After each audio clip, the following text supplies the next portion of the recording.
3 jenis tayar yang paling sesuai untuk kereta Honda City, guys. So okay guys, hari ni Wak Cina nak cerita sikit pasal 3 jenis tayar yang paling sesuai untuk kereta Honda City, tetapi bersih untuk orang yang nak daily, nak selesa dan nak senyap dan juga jimat. Okay, so jimat kenapa? Sebab tayar boleh tahan lama.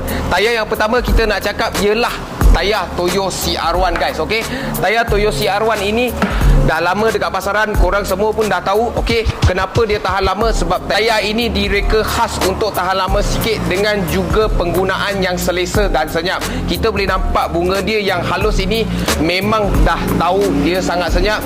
Dengan juga tayar ni lembut sikit, so memang akan rasa selesa. Kalau nak dari segi grip, potong air, semua sederhana ke atas sikit. Okey, kita boleh nampak 4 longkang lah. Memang longkang lebih banyak, lebih potong air lah. Okey, kita bergerak kepada tayar yang kedua, iaitu Bridgestone Ecopia EP300. Rasanya banyak orang dah tahu tayar ini, sebab tayar ini dah lama dekat pasaran, dia belum lagi keluar series yang baru. Tetapi ada juga orang yang cinta dengan tayar ni ataupun orang yang suka dengan tayar ni. Kenapa? Sebab tayar EP300 ni memang satu tayar yang sangat jimat, sebab harga mampu milik dengan juga tahan lama. Nak cakap senyap selesa, dia pun ada. Potong air, longkang dia cukup besar, tak payah 4, 3 dah cukup, dia pun sedap. Cuma kalau nak performance sangat tak ada, nak selesa sangat pun tak ada. Dia kira tayar yang sederhana ke atas sikit saja. Okey, tayar yang ketiga kita nak cerita hari ni ialah Continental Comfort Contact 7, iaitu CC7. Senang kita cerita. Okey, kenapa Wak Cina hari ni nak recommend ini untuk kereta Honda City, untuk orang yang daily? Sebab tayar ini direka khas untuk selesa dan senyap dengan juga tahan. Tahan tu kita kena jaga tayar tu jugalah.